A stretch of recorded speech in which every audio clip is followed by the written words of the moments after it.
கர்த்தருடைய பரிசுத்த நாமத்துக்கு மகிமையுண்டாகட்டும். இந்த நாளிலும் நம்ம நடுவில் அருமையான தம்பி துரை நம்ம நடுவில் இருப்பது ரொம்ப சந்தோஷம். துரை குறித்து சொல்லணும்னு சொன்னால், திருநெல்வேலி மாவட்டத்தில் கயத்தாருக்கு அருகாமையில் இருக்கக்கூடிய இலந்தை குளம் என்று சொல்லக்கூடிய ஒரு கிராமம். ஆனால் தம்பியுடைய பிராட்டப்பை பார்க்கும்போது ரோமன் கத்தோலிக்க திருச்சபையின் பிராட்டப்பில் பிறந்து வளர்ந்தவங்க தான். ஆனால் பின்னான காலகட்டத்தில் கல்லூரியில் படிக்கும்போது தூத்துக்குடியில் அவர் படித்து கொண்டிருக்கிற காலகட்டத்தில் பார்க்கும்போது இந்த அமைப்பின் மூலமா ஆண்டவருக்குள்ள வரவும் ஆண்டவரை அறிந்து கொள்ளவும் நல்ல கிருபையை கொடுத்தார். அதன் பின்பாக அவர் ஆண்டவருடைய அழைப்பை ஏற்றுக்கொண்டு ஒரு மிஷனரியாக பீகார் செல்வதற்கு தன்னை அர்ப்பணித்து 20 ஆண்டுகளுக்கு மேலாக பீகாரில் ஊழியம் செய்து கொண்டிருந்த தம்பிதான் கிடியன் துரை. அவருடைய ஆரம்ப கால ஊழியத்தை குறித்து சொல்லணும்னு சொன்னால், மீடியாவில் இருந்தார். மீடியாவில் இருந்ததுக்கு அப்புறம் இப்போ சர்ச் பிளான்டிங் காரியங்களில் நின்று செயல்படக்கூடிய பொறுப்பை ஆண்டவர் அவருடைய கரத்தில் கொடுத்திருக்கிறார். மீடியாவில் இருக்கும்போது அகோரி சாமியார் போன்றவங்களெல்லாம் சந்தித்து அவர்களுக்கு தனக்குள்ளே இருக்கிற தான் பெற்றுக்கொண்ட அனுபவத்தை பகிர்ந்து கொண்டு அநேகருக்கு இந்த மீடியா மூலமாக ஊழியங்களை அறிமுகப்படுத்த ஆண்டவர் மகனை எடுத்து பயப்படுத்தினார்.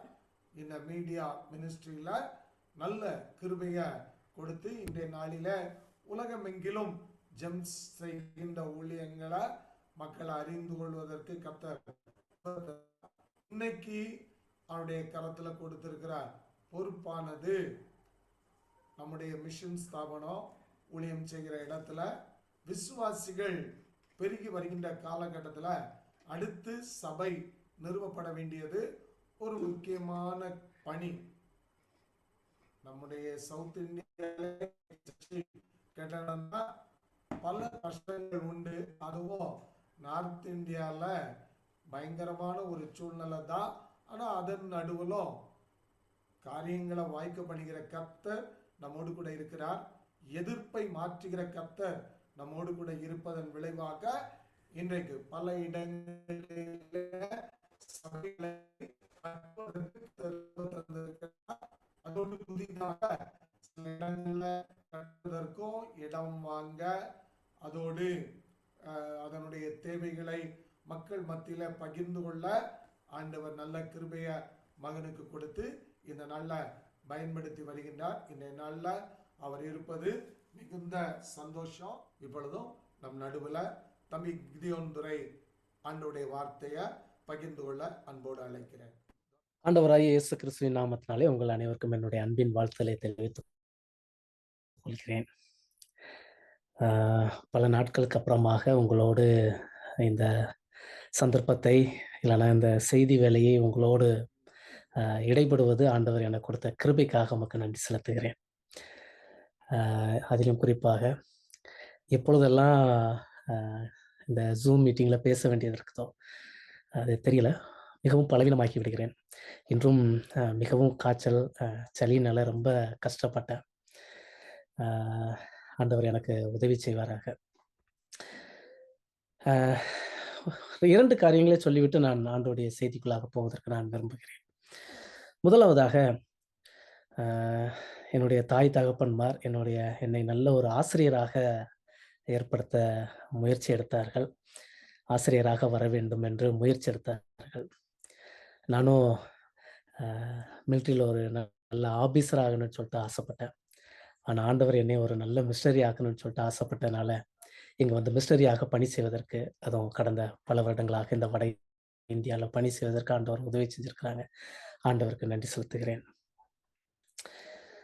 அது மாத்திரமல்ல, அநேக பணி நிமித்தமாக அநேக அலைச்சல்கள் இருப்பதனால ட்ராவல் பண்ண வேண்டியது இருக்குது. நாளைக்கும் காலையில் ஏர்லி மார்னிங் 7 o'clock கிளம்ப வேண்டியது இருக்குது. ஒரு 10 நாள் கழிச்சு தான் திருப்பி நான் வீட்டுக்கு வர முடியும். ஸோ என்னுடைய ட்ராவலுக்காண்டியும், இன்னும் சொல்லப்போனா என்னுடைய டாக்குமெண்ட்ரி பணிகளுக்காண்டியும் தொடர்ந்து ஜெபித்துக் கொள்ளுங்கள்.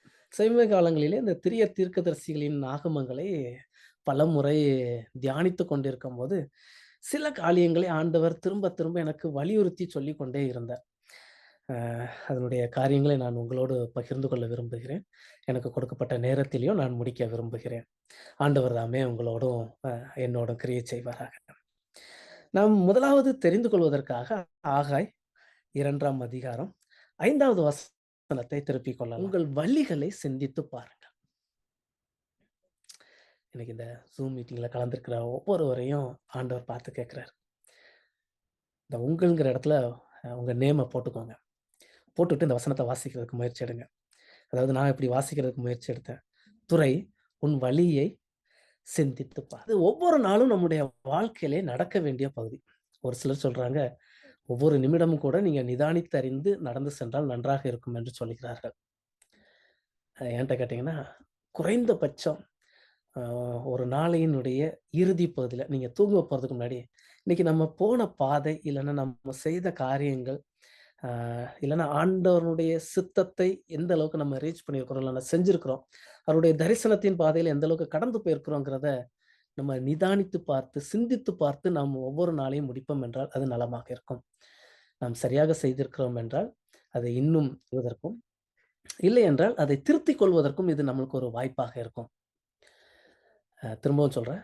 இத ஒவ்வொரு நாளும் உங்களுடைய வாழ்க்கையில நீங்க அபியாசப்படுத்த நீங்க முயற்சி எடுப்பீங்கன்னு சொல்லிட்டு நானு அ வேண்டிக் கொள்வேன், ஜெபித்துக் கொள்வேன்.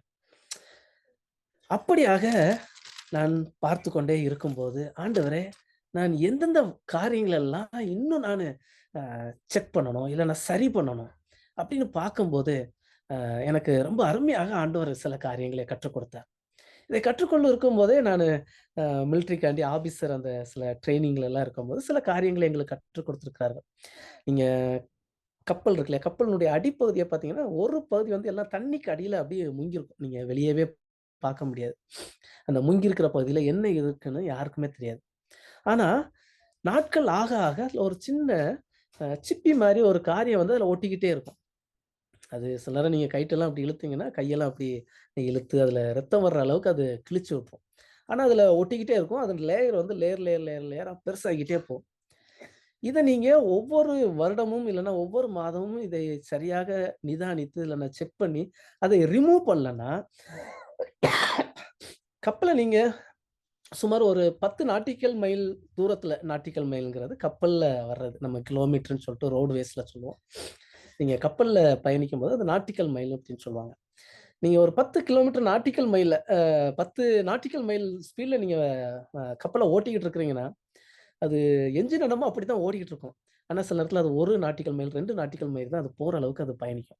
ஏன்னா இத நீங்க செக் பண்ணாம விட்டுட்டீங்கன்னா, உங்களுடைய வாழ்க்கையினுடைய இலக்கை அடைவதற்கு சில நேரம் தடையாக இருப்பது மாத்திரமல்ல, நம்முடைய வாழ்க்கை என்று சென்றடைய வேண்டுமோ, அதை விட ஸ்லோவாக்குவதற்கும் அது வாய்ப்பா இருக்கு.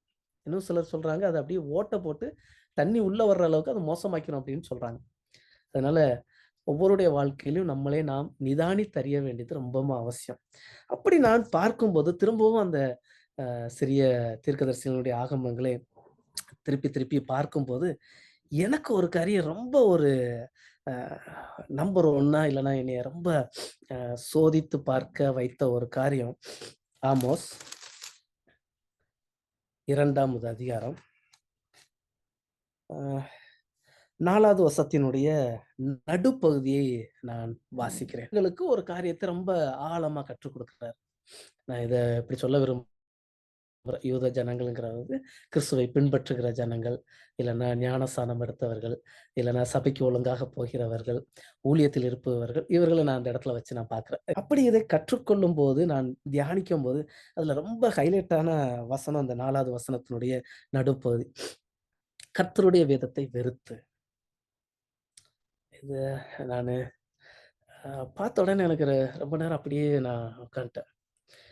தேவனுடைய ஜனங்கள், தேவன் எழுதி கொடுத்த வார்த்தை. நாம் எப்படி நடக்கணும், எப்படி நடக்கக்கூடாது, எத பேசணும், எத பேசக்கூடாது, எப்படி ஆண்டவருக்காண்டி செயலாற்றணும்னு சொல்லிட்டு கற்றுக் கொடுக்கிற காரியம், இல்லன்னா நம்முடைய மேனுவல் புக் அப்படிங்கிறது இந்த வேதா. ஆனா, இந்த வேதாகமத்தை வெறுத்து அப்படிங்கிற காரியம் எனக்கு ரொம்ப இதா இருந்துச்சு. சில நேரத்துல நம்ம அந்த வேதத்த ஒரு ரொம்ப மதிக்கிற ஒருத்தரா கூட நம்ம இருக்கலாம். தூத்துக்குடியில விஓசி காலேஜ் படிக்கும்போது எனக்கு ஒரு சம்பவம் நடந்துச்சு. ஒரு கிறிஸ்துவை அறியாத முகமதியர் வீட்டுக்கு நான் போயிருந்தேன். அவங்க அ அப்போ கலைவாணன், சுபின்னு சொல்லிட்டு 2 பேரு மிஷனரிக்காக ட்ரெய்னிங் எடுத்துக்கிட்டு இருந்தாங்க. அவங்க வீட்டுக்கு போறது பழக்கம். அவங்க வீட்டு பக்கத்துல இவங்க இருந்தாங்க. அவங்களையும் ஆண்டவருக்குள்ள கொண்டு வரதுக்கு அநேக முயற்சிகள் எடுத்தோம். அவங்க பாம்பேல கலவரத்தின் நிமித்தமாக பாம்பேய விட்டுட்டு தமிழ்நாட்டுக்கு ஓடி வந்தவங்க அவங்க. அவங்க வீட்ல ஒரு தடவ போயிருக்கும்போது, அவங்க பொண்ணுக்கு கல்யாணம் வரப்போது. அப்ப அதுக்காண்டி ஒரு குரான வாங்கிட்டு வந்திருக்காங்க. அப்ப இதுக்காண்டி நாங்க பாம்பே போயிட்டு எங்கேயோ வாங்கிட்டு வந்தோம் அப்படின்னு சொல்லிட்டு அதுக்கு ஒரு பெரிய காரியத்த சொன்னாங்க. அப்ப நாங்க கேட்டோம். அத தாங்கள நாங்க பார்க்கட்டும் அப்படின்னு. அவங்க காட்டுனாங்களே தவிர எங்க கையில குடுக்கல. சொன்னாங்க, "இல்ல பிரதர் இத தொடணும்னா நீங்க குளிச்சுக்கணும்." அப்படி இப்படின்னு சொல்லிட்டு நெறைய காரியங்கள சொன்னாங்க. நம்மளும் கூட இதே மாரி சில சடங்காச்சாரங்கள் அப்படின்னு தான் நான் சொல்லுவேன். வேதத்திற்காண்டி கொடுக்கிறது வழக்கமா இருக்கலாம். ஆனா, வேதத்தை நேசிக்கிறோமா? அப்படிங்கிறது அங்க இருக்கிற நம்மளுக்கு இருக்கிற கேள்வி. நானு அநேக இடங்களுக்கு போறேன். அநேக டிராவல் பண்றேன். அநேக ஊழியர்கள சந்திக்கிறேன். அது தமிழ்நாடா இருக்கட்டும், பீகாரா இருக்கட்டும், இல்லன்னா உத்தரப்பிரதேசம், மத்திய பிரதேசம், அ ராஜஸ்தான் இப்படி அநேக மாநிலங்களுக்கு நானு பயணிக்கிறேன். ஆனா, நான் ஒரு பார்க்குற காரியம் எனக்கு ரொம்ப வேதனைப்படுத்துற காரியம். அநேக ஊழியர்களும், கிறிஸ்தவர்கள் என்று சொல்லிக்கிட்டு இருக்கிறவங்க, வேதத்தை நேசிக்க வேண்டிய அளவுக்கு நேசிப்பதில்லை. சங்கீதம் 1வது அதிகாரத்த திரும்ப திரும்ப நான் அநேக இடத்துல சொல்லிக் கொடுப்பது வழக்கம். இரவும் பகலும் கர்த்தருடைய வேதத்தில் தியானமாய் இருக்கிற மனுஷன் பாக்கியவான். அவன் நீர்க்கால்களின் ஓரமாய் நடப்பட்டு, தன் காலத்தில் தன் கனியை தருகிற மரத்தைப் போல இருப்பான். ஆண்டவர் உங்களோடு பேசுவாராக. இன்னைக்கு நீங்க படுக்கிறதுக்கு முன்னாடி சிந்திச்சு பாருங்க. யோசிச்சு பாருங்க. நான் வேதத்தை நேசிக்க வேண்டிய அளவுக்கு நேசிக்கிறேனப்பா. அதிகாலையில எந்திரிச்சு உம்முடைய வேதத்தை தியானிக்கிறேன். அத சொல்லுகிறபடி நடப்பதற்கு நான் முயற்சி எடுக்கிறேன்.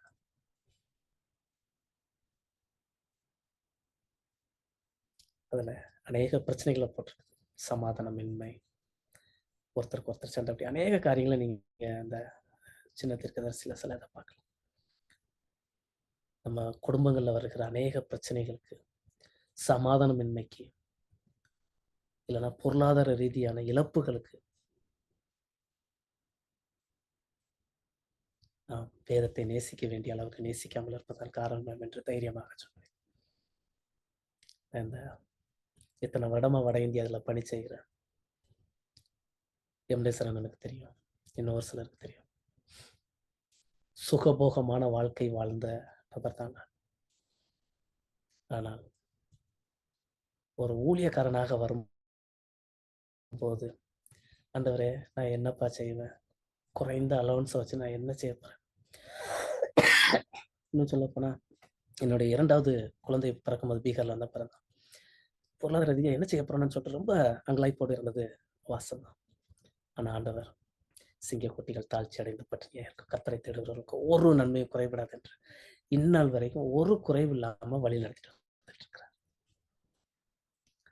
மேலும் மேலும் என்னை ராயல் ஆக்கிட்டு இருக்கிறார் தவிர எந்த இடத்துலயும் நானு குறைந்து போய் இல்லைன்னா அப்பத்திற்காண்டி இறைஞ்சு நின்னு ஐயோ ஆண்டவரே இதை கொண்டு இல்லையே அப்படின்னு ஒரு இடத்துலயும் நிக்கிற அளவுக்கு ஆண்டவர் விட்டு விடலை. அதுக்கு காரணம் ஒண்ணே ஒண்ணுதான் என்னால சொல்ல முடியும். வேதத்தை நேசிக்க ஆண்டவர் கற்றுக் கொடுக்கிறார். இதை கேட்டுக்கொண்டிருக்கிற பார்த்து கொண்டிருக்கிற ஒவ்வொருத்தரையும் நான் கேட்கிறேன். நம்ம வாழ்க்கையில அங்க ஓடணும் இங்க ஓடணும் அதை செஞ்சு எதை செஞ்சுன்னா கொஞ்சம் ஒதுக்கி வச்சுட்டு வேதத்தை நேசிக்க தியானிக்க அதன்படி நடக்க கற்றுக்கொள்ளுங்கள். அதிகாரத்துல நான் இன்னொரு காரியத்தையும் அஹ், கற்றுக்கொள்ள ஆண்டவர் உதவி செய்தார். அது 2 காரியங்கள ஒன்றாக இணைத்து நான் உங்களுக்கு சொல்லிக் கொடுக்க ஆசைப்படுகிறேன். அதே ஆமோஸ் 2வது அதிகாரம் 6வது வசனத்துல அதனுடைய நடுப்பகுதிய வாசிக்கிறேன். நீதிமானை பணத்துக்கும் எளியவனை ஒரு ஜோடும் பாதரட்சிக்கும் விற்று போட்டார்களே. 2 வரையும் நான் உங்க சமூகத்துல வைக்க ஆரம்பிக்கிறேன். நான் நீதிமான்கிற இடத்துல ஊழியக்காரங்க இல்லைன்னா கர்த்தரை நேசிக்கிறவர்கள் ஆண்டவருக்காண்டி ஓடுகிறவங்க ஒவ்வொருத்தரையும் நான் வைக்கிறேன். அவங்கள நீங்க எப்படி பாக்குறீங்க? இன்னொரு காரியத்தையும் உங்க கருத்துல வைக்கிறேன். எளியவனை நம்ம எப்படி பார்க்கிறோம்? நான் 2க்கும் ஒரு உதாரணத்த சொல்வதற்கு ஆசைப்படுகிறேன். முதலாவது இந்த எளியவர்களை குறித்து பார்க்கலாம். ஆண்டவர் சொல்றாரு, நல்ல சமாரியன் சம்பவத்த நம்மளுக்கு அதுக்காண்டி தான் எழுதி வச்சிருக்கிறாங்க. குற்றுயிரும், கொலையுயிருமாய் கிடக்கிற மனிதர்களை நம்ம எப்படி பார்க்கிறோம்? ஒரு நல்ல சமாரியனாக இருக்கிறோம். ஆண்டவர் அதுல ஒரு தெளிவான ஒரு காரியத்த சொல்றாரு. நீயும் அப்படியே செய் என்றும் நம்மளுக்கு கட்டளையிடுகிறார். உங்களுக்கு பிறன் யார்? எல்லாம் உங்களுக்கு தெரிஞ்சிருக்கும். அது விரிவாக சொல்ல வேண்டிய அவசியம் இல்ல. ஆனா ஒரு சின்ன சம்பவத்த உங்களுக்கு சொல்லணும்னு நான் ஏவப்படுகிறேன். படுக்காப்புத்துவான்னு சொல்லிட்டு ஒரு ஃபீல்ட் இருக்குது. நீங்க அநேகர் தெரிஞ்சிருப்பீங்க. ரோத்தாஸ் மலைன்னு ஒரு மலை. அதுல ஒரு அ உராவன் மக்கள், கர்வார் மக்கள், சோர மக்கள் அப்படின்னு சொல்லிட்டு பழங்குடி மக்கள்லாம் இருக்கிறாங்க. அதுலயும் கர்வார் மக்கள் வந்து நிலம் நல்லா விளையணுங்கிறதுக்காண்டி யாராச்சும் மனிதர்கள நரபலி கொடுக்குற பழக்கத்த கொண்டவங்க. இந்த ஊராவன் மக்கள், கர்வார் மக்கள் வசிக்கிற பகுதியில நம்ம அநேக ஊழியர்களை அனுப்பி ஊழியம் செஞ்சுக்கிட்டு இருக்கோம். அதுல ஒரு இடத்துல படுக்காப்புத்துவாங்கிற இடத்துல நம்ம ஒரு தம்பிய அங்க ஊழியராக அனுப்பி வச்சாங்க நம்ம அண்ணன்மாருங்க. அந்த தம்பி ஆரம்பத்துல ரொம்ப கஷ்டப்பட்டான். யாரும் கிறிஸ்துவை ஏற்றுக்கொள்வதற்கு தயாராக இல்ல. எவ்வளவோ சொல்லி பார்த்தான். எவ்வளவோ செஞ்சு பார்த்தான். ஆனா ஒரு நாள் ஆண்டவர் எளியவர்களும், பரிவு இல்லாதவர்களும் ஏன்னா அங்க கரண்ட் வசதியோ, ரோடு வசதியோ சரியான இடம் எதுவும் கிடையாது. அங்குள்ள தண்ணி நெறைய இடத்துல பார்த்தீங்கன்னா, தேங்கி கிடைக்கிற தண்ணி, ஆத்து தண்ணி. அதுவும் இத பார்த்தாலே ஒரு மாரி இருக்கும். அந்த தண்ணிய தான் குடிக்க வேண்டியது இருக்கும். இப்படி அநேக இன்னல்கள் மத்தியில தான் நெறைய இந்த மலைக்கு மேல உள்ள ஃபீல்டு இருக்குது. இப்ப கொஞ்சம் கொஞ்சம் டெவலப் ஆகிக்கிட்டு வருது. சில இடத்துல சோலார் லைட்ஸ் குடுத்துருக்காங்க. ஆனா இவரு இந்த தம்பி அங்க போயிருக்கும்போது அங்க லைட்டோ, பெரிய அ குடி தண்ணி வசதி நிறைந்த கிராமமோ அது கிடையாது. இந்த தம்பி ஒண்ணு செஞ்சாங்க. ஆண்டவரே, இங்க இருக்கிற இந்த எளியவர்களுக்கு நான் ஏதாச்சும் செய்யணும்னு ஆசைப்படுறேன். எனக்கு உதவி செய்யுங்கன்னு சொல்லிட்டு, அங்க இருக்கிற ஒவ்வொரு எளியவர்களுக்கும் இவனால இயன்ற உதவிகள செஞ்சுகிட்டே இருந்தாப்ல அந்த தம்பி. என்னதான் இருந்தாலும் அது நெறைய நேரத்துல எனக்கே சில நேரத்துல இப்படி உதவி செய்யும்போது சோர்வு வர்றது வழக்கம். பெருசா வந்து எந்த ரிசல்ட்டும் வரல. ஒரு நாளு அங்க இருக்கிற ஒரு முக்கியமான தலைவருடைய பையனுக்கு உடம்பு முடியாம போயிருச்சு. கீழ ஹாஸ்பிட்டல் கொண்டு வருவதற்கு. ஏன்னா அங்கருந்து நீங்க வரணும்னா ஒரு 1 மணி நேரம், 2 மணி நேரம் டிராவல் பண்ணி வரணும். டூ வீலர்ல அதுவும் வர்றது ரொம்ப கடினமானது. டூ வீலர்ல வந்தாலுமே சரியான ரோடு வசதி கிடையாது. நீங்க வந்தீங்கன்னா அந்த பகுதியில போய் பார்க்கலாம். நைட்டும் ஆயிருச்சு. இந்த முக்கியமான தலைவர் வந்து அநேகர போய் சந்திக்கிறாரு. கீழ கொண்டு போணும், கீழ கொண்டு போணும். ரொம்ப முடியாம இருக்கிறான். ஆனாலும் யாரும் உதவி செய்வதற்கு முன் வரல. கடைசில இந்த தம்பிட்ட வந்து அந்த ஆள் பார்க்குறாரு. அநேகர் முடியாத பட்சத்திலயும் நைட் ஆன காரணத்தினாலயும் இவருக்கும் ஒரு சின்ன தயக்கம் இருந்துச்சு. இந்த நைட்டு போதுல எப்படி அப்படின்னு சொல்லிட்டு. ஏன்னா ரொம்ப கடினம். நைட்டு போல டூ வீலர் டே டயத்துல டூ வீலர் ஓட்டுறதே கஷ்டம். நைட் நேரத்துல இன்னும் கஷ்டம். நானே சில நேரத்துல போயிட்டு கீழ விழுந்திருக்கிறேன் நைட் நேரத்துல. அநேகர் மிஷனரீஸும் கீழ விழுந்திருக்கிறாங்க. அது ரொம்ப அவ்வளோ எளிதானது கிடையாது. பாதை மாறி போயிருச்சுன்னா, திருப்பி பாதை கண்டுபிடிக்கிறதும் மிக கடினமானது. நான் சொல்வதெல்லாம் கொஞ்சம் உங்களுக்கு இதா இருந்தாலும், நீங்க வந்து பார்த்தீங்கன்னா, அந்த பகுதியில நீங்க பார்க்க முடியும். அப்படிப்பட்டதான பகுதி. ஆனாலும் அ அந்த மயக்க நிலையில இருக்கிற அந்த தம்பிய பின்னாடி இடுப்போட கட்டிக்கிட்டு பயணிச்சு வர்றாப்புல. ஒரு 11:30 வாக்குல நம்முடைய ஹாஸ்பிட்டலுக்கு வர்றாங்க. நம்முடைய டாக்டர்ஸும் மிகுந்த அர்ப்பணிப்போடு, ஜெபத்தோட அந்த தம்பிய பார்க்குறாங்க. ஆனாலும் ஒரு 1 மணி, 2 மணிக்கு அந்த தம்பி இறந்துடுறாங்க. அந்த தம்பிக்கும் மிகுந்த சோகம். ஐயய்யோ! இப்படி ஆயிருச்சே! இவ்வளோ முயற்சி எடுத்தும் இதாயிருச்சே! இருந்தாலும் கூட இருக்கிறாப்புல, எல்லா காரியத்திலயும் கூட இருக்கிறாப்புல. ஆனாலும் ஒரு சின்ன இதாயிருச்சு. ஐயோ! இப்படி ஆயிருச்சே! இப்படி ஆயிருச்சே! இப்படி ஆயிருச்சுங்கிற. ஊருக்கு போனா, அது அங்க போயிருந்தா மந்திரவாதிட்ட போயிருந்தா, அங்க போயிருந்தா சரியா இருந்திருக்கும். இந்த தம்பி அங்க கூட்டு போய் பார்த்தா அப்படி ஆயிருச்சுன்னு ஒரு சிலருடைய பேச்சுக்கள் வர ஆரம்பிச்சுருச்சு. இந்த தம்பிக்கு இன்னும் துக்கமாயிருச்சு. அடிக்கிறதுக்கும், சில காரியங்கள செய்வதற்கும் அஞ்சாதவங்க. பயத்தோட இருக்கும்போது அந்த அம்மா வந்தாங்க. ஐயா! யாரும் வராதப்ப நீங்க எங்களுக்காண்டி வந்து உதவி செஞ்சீங்க. நீங்க கும்பிடுற ஆண்டவர் உண்மை உள்ளவர் அப்படின்னு சொல்ல ஆரம்பிச்சாங்க. அல்லேலூயா! அவர்கள் ஆண்டவரை ஏற்றுக்கொண்டார்கள். அவர்கள் மூலமாக அநேகர் ஆண்டவரை ஏற்றுக்கொண்டார்கள். இன்று அங்கு ஒரு சபை எழுப்பப்பட்டிருக்கிறது. அநேக பிள்ளைகளுக்கு கல்வி அறிவு கொடுக்கப்படுகிறது. ஆண்டவருடைய நாமம் மகிமைப்படுவதாக. இன்னொரு காரியத்தையும் சொல்றோம். ஒரு ஊழியக்காரனுடைய சம்பவத்தையும் சொல்றோம். அவரு ஜார்க்கண்ட் பகுதியில ஊழியம் செஞ்சுட்டு இருக்கிறாரு. அநேக நேரம் அவரை அடி அடின்னு அடிச்சு போட்டாங்க. இருந்தாலும் தொடர்ந்து திடீர்னு ஒரு நாள் யாரெல்லாம் அடிச்சுக்கிட்டு இருந்தாங்களோ அவங்களுடைய ஒரு பையனுக்கு உடம்பு முடியாம போயிருச்சு. எங்க எல்லாம போனாங்க, மந்திரவாதியை பார்த்தாங்க, இந்த ஹாஸ்பிட்டலுக்குலாம் போனாங்க, சரியாகல. இறுதியா யாரோ சொல்லியிருக்கிறாங்க, அந்த போதகிட்ட போய் ஒரு ஜெபம் பண்ணி பாருப்பா. எங்க எல்லாமோ போயிட்டேன். அவரை நான் நிறைய நேரம் அடிச்சிருக்கேனே. போய் பாரு, உன் பையன் சோமானுன்னா ஏதாவது செஞ்சுதானே ஆகணும் அப்படி. அவர் தயக்கத்தோட வர்றாரு. ஆனா இவர் புன்முறுவலோடு அந்த தம்பிக்காண்டி ஜெபம் பண்றாரு. ஆண்டவர் விடுதலை கொடுக்குறாரு. இன்னைக்கு அந்த முழு குடும்பமும் ஆண்டவருக்குள்ள வந்தது மாத்திரமல்ல, இன்னைக்கு அவர் சொல்லியிருக்கிறாரு, ஒரு சபை கட்டுவதற்கு நான் லேண்டு ஃப்ரீயாவே தரேன், நீங்க கட்டிக்கோங்க பிரதர் அப்படின்னு இருக்கிறாரு. ஊழியர்கள் அன்பை விதைப்பதினால், எளியவர்களை நினைவு கூறுவதனால் இன்று சபைகள் எழுப்பிக் கொண்டிருக்கின்றன. ஐயோ ஏதோ அங்க ஒரு தம்பி ஜார்க்கண்ட்ல ஒரு தம்பி அவங்க பண்ணிட்டாங்க, போதும் பிரைஸ் கார்டு அப்படின்னு சொல்லிட்டு வந்துருவோமா? இல்ல இல்ல இல்ல இல்ல இல்ல. வேதம் சொல்லுது, நம்ம சிந்தித்து பார்க்க சொல்லுது, நம்ம ஒவ்வொருத்தரும் எளியவர்களையும் நீதிமான்களையும் நினைக்க வேண்டிய அவசியம் இருக்கு. அநேகர் அர்ப்பணிப்போடு வட இந்தியாலையும் வெவ்வேறு பகுதியிலையும் ஊழியம் செஞ்சுட்டு இருக்கிறாங்களே, நீங்க அவங்களை எப்படி நினைவு கூறுகிறீங்க? மேபி இப்படி இருக்கலாம், நீங்க அவங்கள வேதத்துல சொல்லப்பட்டிருக்கிற மாதிரி அவங்கள விற்று போடாம இருக்கலாம், இல்லைன்னா உதாசீனமா நினைக்காம இருக்கலாம்.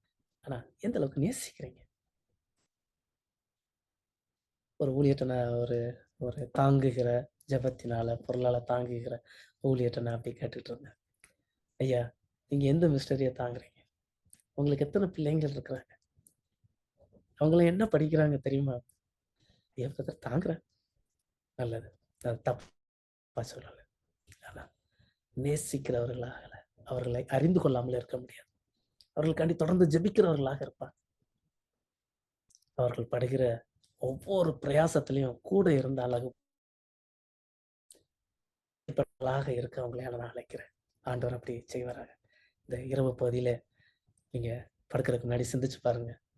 ஆண்டவரே, எளியவர்களையும் நீதிமான்களையும் நான் எப்படி பார்க்கிறேன்ப்பா? அவருடைய இன்னல்களையும் அவருடைய பாடுகளையும் அவருடைய ஊழியங்களையும் கூட இருக்கிறேன்னா ஆண்டவர் உதவி செய்வாராக. இன்னொரு காரியம், நம்ம ஆண்டவரை நேசிக்கிறவர்கள் நிதானித்து பார்க்க வேண்டிய, சிந்தித்து பார்க்க வேண்டிய ஒரு காரியம் இருக்கு. திருப்பிக் கொள்ளலாம். திரும்ப திரும்ப சொல்றாரு, நீ கழுத போல உயர போனாலும், நட்சத்திரங்களுக்குள்ள ஒண்ணு கூட்ட கட்டினாலும் விழத்தள்ளுவேன் விழத்தள்ளுவேன். நிறைய காரியங்கள் ஆண்டவர் சொல்லிட்டே இருக்கிறார். இந்த வசனங்களை வாசிக்கும் போது இந்த ஏசா இல்லைன்னா ஏதோம் இவர்களை குறித்து வரலாற்று பூர்வமாகவும் அநேக காரியங்களை தியானிக்க தேவன் உதவி செய்தார், அறிந்து கொள்வதற்கு உதவி செய்தார். இன்னும் சொல்ல போனா அநேகர் தங்கத்தை சேமித்து வைக்கக்கூடிய இடம் அந்த ஏசா நாட்டுல இல்லைன்னா ஏதோ நாட்டுல இருந்ததா சொல்றாங்க. ஏன்னா அவர்களுடைய நகரத்திற்குள்ளாக போவதற்கு ஒரு 2 பேருக்கு மேல போக முடியாது. அது குறுகலான பாதை, ஒரு பாறைக்குள்ளாக ஒரு உங்களுடைய உள்ள போக முடியாது. அதனால தங்களுடைய வேல்யூஸான பொருட்களை அவங்ககிட்ட அங்க கொண்டு போய் பாதுகாத்து வைக்கிறதுக்கு நிறைய யாரும் அவங்கள தொட முடியாத இடத்துல இல்லைன்னா அவங்களுடைய நிர்மூலமாக்க முடியாத இடத்துல ஒரு நல்ல இடத்துல இருந்திருக்கிறாங்க. அதனால அவங்களுக்குள்ள வந்த ஒரு காரியம் என்னன்னா பெருமை. நீங்க கலாத்தியர் அதிகாரத்தை நீங்க எடுத்து வாசித்திருப்பீங்கன்னா, நான் மரித்து கிறிஸ்து என்னில் வாழ வேண்டும். யோசிச்சு பாருங்க. மோசையை குறித்து சொல்லும் போது எபிரேயர் ஆக்கியோன் எழுதும் போது அவன் பார்வோனுடைய குமாரத்தினுடைய மகன் எனப்படுவதை வெறுத்து தனக்குன்னு ஒரு இது இருக்கு இல்லையா, அடையாளங்கள் இருக்கு இல்லையா, தனக்குன்னு ஒரு நேம் அண்ட் ஃபேம் இருக்கு இல்லையா, ஒரு குடும்ப பின்னணி இல்லைன்னா சமுதாய பின்னணி. சில நேரத்துல நம்மளுக்கெல்லாம் வரும் தமிழண்டா அப்படின்னு. இந்த எல்லாத்தையும் தூக்கி குப்பையில போட்டுட்டு, ஆண்டவரே நான் அழிந்து நீர் என்னுள் வாழ வேண்டும் ஆண்டவரே, இந்த மனநிலை எல்லாருக்குள்ள இருக்கு. நிறைய பேரு, யாரையும் நான் தப்பா சொல்றேன்னு எடுத்துக்காதீங்க. ஒரு சபைக்கு போயிருக்கும் போது அவர் கேட்டாரு, என் பேர் அங்க வாசிருவாங்கல்ல, நான் மிஷனரி சப்போர்ட் பண்றேன்னு அங்க வாசிருவாங்கல்ல அப்படின்னு கேட்டாரு. தப்பா எடுத்துக்கிறாங்க. நம்முடைய நோக்கம் என்ன? ஆண்டவருடைய நாமத்தை மகிமைப்படுத்துவதா? என்னுடைய நாமத்தை மகிமைப்படுத்துவதா? நான் வாழ்வதா? கிறிஸ்து வாழ்வதா? நிறைய நேரம் நம்ம கிறிஸ்துவை ஓரமாக்கிட்டு, அவரை பின்னாடி தள்ளி விட்டுட்டு, நான் நான் முன்னாடி போகணும்னு ஆசைப்படுறோம். இல்ல நான் என் முகத்தை காட்டணும்னு ஆசைப்படுறேன். கர்த்தர் உங்களோடு தெளிவாக பேசுவாரா? தன் என்னில் வாழ்கிற காரியங்கள் நான் அப்படின்னு சொல்லி அந்த காரியங்கள் எல்லாம் ஒழிஞ்சு, கிறிஸ்து என்னை பாதுகாப்பார் அப்படிங்கிற காரியமும், கிறிஸ்து வழி நடத்துகிறாங்கிற காரியமும் மேலோங்கி நிக்கும். யூத ஜனங்கள் பெரிய கோட்டை கொத்தளங்களோடு வாழ்ந்தவர்கள் அல்ல. ஆனால் அந்த இனங்கள் இன்னும் வாழ்ந்து கொண்டிருக்கிறார்கள். ஆனா ஏதேன் எங்க இருக்குன்னு எனக்கு தெரியல வரலாற்றுல. யோனாவை நீங்க எடுத்து தியானித்து பார்த்தாலும் அங்கேயும் அதே காரியம் தான். நான் சொன்னேன்ல, அது நடக்கலல்ல. விசனமாகிறது, கோபமாகிறது, ஆண்டவரோடைய ஒரு சண்டை போடுக்கிற அளவுக்கு யோனாவுக்கும் அந்த காரியங்கள் நிறைவேறுகிறது. ஏன்? நான் சொன்னது, நான் செய்தது. இல்லைன்னா நான்கிற அப்படிங்கிற காரியம் முன்னாடி வந்துருச்சுன்னா, நான் பெங்களூர் பட்டணத்துல செய்தி கொடுக்கும்போது நான் சொன்னேன், கணவன் மனைவிக்குள்ள கூட நான் அப்படின்னு வந்துருச்சுன்னா குடும்பம் உடைச்சிடும். நான் இதை கேட்டுட்டு ஒரு என் கப்பல் வந்தாங்க. அநேக நாட்களாக நாங்க குடும்பத்துல பிரிஞ்சிருந்தோம். ஐயா, இந்த செய்தி எங்களை தொற்றுருக்கு. நம்ம குடும்பத்துல நான் ஒழிய வேண்டும், சமுதாயத்துல நான் ஒழிய வேண்டும், சபையில் நான் ஒழிய வேண்டும். நம்முடைய நாம மகிமைக்காகவோ என்னுடைய பேர் புகழ்வுக்காகவோ ஓடுவதை விட்டுவிட்டு ஆண்டவருக்காண்டி ஓடுகிறோம். இந்த இரவு நேரத்துல சிந்தித்து பார்க்க ஆண்டவர் உங்களை அழைக்கிறார். 3 காரியங்களை உங்களோடு பகிர்ந்து கொண்டிருக்கிறேன். நீங்க சிந்திக்க வேண்டிய காரியம். 1, வேதத்தை நீங்கள் எந்த அளவுக்கு நேசிக்கிறீர்கள். 2வது, ஊழியர்களையும் எளியவர்களையும் எந்த அளவுக்கு பார்க்குறீங்க. 3வது, நான் ஒளிந்து கிறிஸ்து வளருவதற்கு நாம் என்ன செய்கிறோம். ஒரு சின்ன சம்பவத்தை சொல்லிட்டு நான் அண்ணனுடைய கருத்துல அர்ப்பணிக்க விரும்புகிறேன். நாங்கள் குடும்பமாக அநேக இடங்களுக்கு சைக்கிள்லேயே போகிறது வழக்கம். அது ஹெல்த்துக்காண்டியும் இன்னும் அநேக காரியங்களுக்காண்டியும். அப்போது நாங்கள் ரெகுலராக ஒரு சைக்கிள் கடையில் போயிட்டு சைக்கிள் எல்லாம் சரி பண்ணுறதுக்கு போவோம். கிறிஸ்துவை அறியாத ஒரு சகோதரர். ஒரு நாள் நாங்கள் போயிட்டோம். நேரம் ஆகிக்கொண்டே இருக்கிறது. பிரதர் உட்காருங்கிறாங்காரு. சேரை போடுறாரு, ஃபேனை போடுறாரு, எல்லாம் செய்கிறாரு. ஆனால் எங்களுக்கு சரி பண்ணி கொடுக்க மாட்டேங்கிறாரு. எனக்கு கொஞ்சம் என்னடா நம்மளுக்கு எப்பயுமே வந்தோம், முன்னாடி வந்துட்டோம் அப்படிங்கிறதுல சில காரியங்கள் அப்படியே இதாகுது. நானும் மனிதன் தான். ஆனால் ஆண்டவர் சொல்றாரு, அமைதியார், பொறுமையார். கஷ்டமா இருந்துச்சு. பொறுமையாக உட்காந்தாச்சு. ஏன்னா பிள்ளைகளெல்லாம் திருப்பி கூப்பிட்டு அங்கேருந்து ஒரு 3 கிலோமீட்டர் திருப்பி ட்ராவல் பண்ணி வரணும். 2, 3 கிலோமீட்டர். கொஞ்சம் கஷ்டமா இருந்துச்சு. அப்படியே சோசனம் பண்ணிட்டு அப்படியே அமைதியாக உட்காந்தாச்சு. எல்லாருக்கும் முடிச்சு கொடுத்ததுக்கப்புறம் ஃபைனலாக வந்தார். எங்களுக்கும் முடிச்சார். முடிச்சதுக்கப்புறம் கேட்டார், பிரதர் அவங்க கூட பேசணும் அப்படின்னாரு. கேட்டேன், என்னையா சொல்லுங்க. ஐயா, நான் அநேக நேரம் மன அழுத்தத்தினால என்னையே மாய்த்து கொள்வதற்கு சூசைட் பண்ணிக்கிறதுக்கு முயற்சி எடுத்திருக்கேன். எனக்கு வாழவே பிடிக்கல. ஆனால் நீங்கள் கடைக்காரரை பார்த்தாலோ அந்த கடையை பார்த்தாலோ நீங்கள் அப்படி தெரியாது, வெளிப்படையாக அப்படி எதுவுமே தெரியலை எனக்கு. ஏன்னா நல்ல கடை ஓடுறது நல்ல திறமையான ஆள்.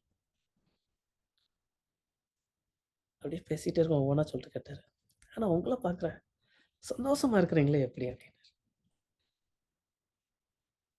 அது என்ன பிரதர், ஆண்டவர் எங்களோட இருக்கிறாரு, எங்களை வழி நடத்துறாரு, எல்லா தேவைகளையும் சந்திக்கிறாரு, போதுமானவராக இருக்கிறார். அதுக்கு கவலை பண்ணான்னு அதனால நாங்கள் சந்தோஷமா இருக்கோம். பிரதர் ரொம்ப ஆச்சரியமா இருக்கு பிரதர். நானும் அதே மாதிரி உங்க சர்ச்சுக்கெல்லாம் வரலாமா, உங்க ஆண்டவரை நான் பிடிச்சிக்கலாமான்னு கேட்டேன். அல்லேலூயா. நிறைய நேரங்கள்ல நான் முன்னாடி போய்கிட்டு எனக்கு செய்யல, அதை செய்யலன்னு மூண்டி அடிச்சு சண்டை போடுறதுனால தான் கிறிஸ்துவை தெரிந்து கொள்ள அநேகர் ஆசைப்படுறாங்க. நம்ம மூலமா நம்ம கிறிஸ்துவை காட்டுவதற்கு பதிலா நம்மளை காட்டிடுறோம். இன்னொரு சம்பவத்தை கூட சொல்வதற்கு ஆண்டவர் ஏவுகிறார். அவர் இங்க ஒரு பெரிய மில் ஒன்று வச்சிருக்கிறாரு. அதுக்காண்டி சில நேரங்கள்ல அவரை போய் சந்திக்கிறது வழக்கம். திடீர்னு கேம்பஸ் பக்கம் வந்தார். நாங்க குடியிருக்கிற பகுதிக்கு வந்தாரு. பிரதர் நாங்க வந்திருக்கிறேன் அப்படின்னேன். சரி வாங்க எங்க வீட்டுக்கும் வாங்களேன் அப்படின்னு வந்தாரு. திடீர்னு வந்ததுனால நாங்களும் என்ன செய்யறேன்னு தெரியல. ஃபர்ஸ்ட் ஒரு ஜூஸ் கொடுத்தோம், லெமன் ஜூஸ் கொடுத்தோம். அதுக்கப்புறம் கொஞ்சம் சவுத்துல இருந்து கொண்டு வந்த கடலை கொஞ்சம் கொடுத்தோம். அவர் கூட இன்னொருத்தர் வந்திருந்தாரு. சரி சொன்னோம், 2 கொஞ்சம் சாப்பிட்டு போங்களேன் அப்படின்னேன். வேண்டாம் வேண்டாம் வேண்டாம் வேண்டாம்னு ரொம்ப சொன்னாரு. இல்லை பிரதர் கொஞ்சம் சாம்பிளுக்கு சாப்பிட்டு போங்க அப்படின்னு சொல்லிட்டு ஒரு தோசை செஞ்சு கொடுத்தோம். அவர் சாப்பிட பார்த்து இன்னொரு தோசை செஞ்சு கொடுத்தோம். அப்படி சாப்பிட சாப்பிட சாப்பிடுங்க பிரதர் நல்ல தோசை செஞ்சு கொடுத்தோம். ஏன்னா அவரை ஸ்பெஷல்னு கூப்பிட்டுன்னு எதுங்க வச்சீங்களா, பட் இருக்கிறது எங்களுக்கு என்ன வச்சுருந்தோமோ அதை செஞ்சு கொடுத்தோம். நல்லா சாப்பிட்டாரு போயிட்டாரு. மறுநாள் எல்லாரும் விசாரிக்கிறாங்க, ஐயா அவருக்கு என்ன செஞ்சீங்க என்ன செஞ்சீங்க? எனக்கு என்னடா சாப்பாடு கொடுத்தோம் தானே.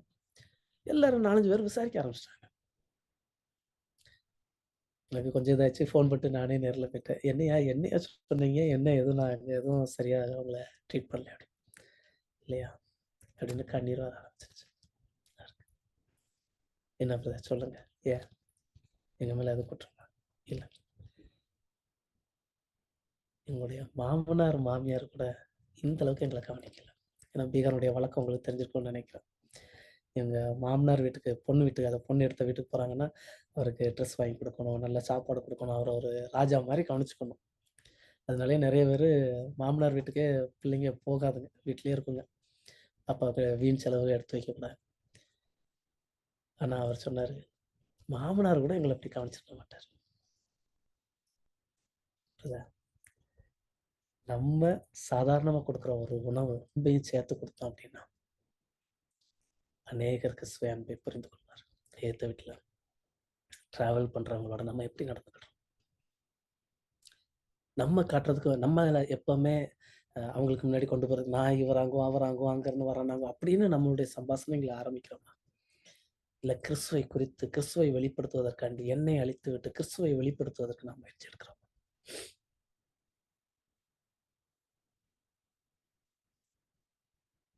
இங்க பைபிள் நியூ டெஸ்டமென்ட் நிறைய இடத்துல நாங்கள் டிஸ்ட்ரிபியூட் பண்ணுறோம். ஒரு இடம் எங்களுக்கு நியூ டெஸ்டமென்ட் ரொம்ப டிமாண்ட் ஆயிடுச்சு. இப்போவும் கொஞ்சம் டிமாண்ட் ஆச்சு. ஆண்டவர் கொஞ்சம் கிருபை பாராட்டுறாங்க.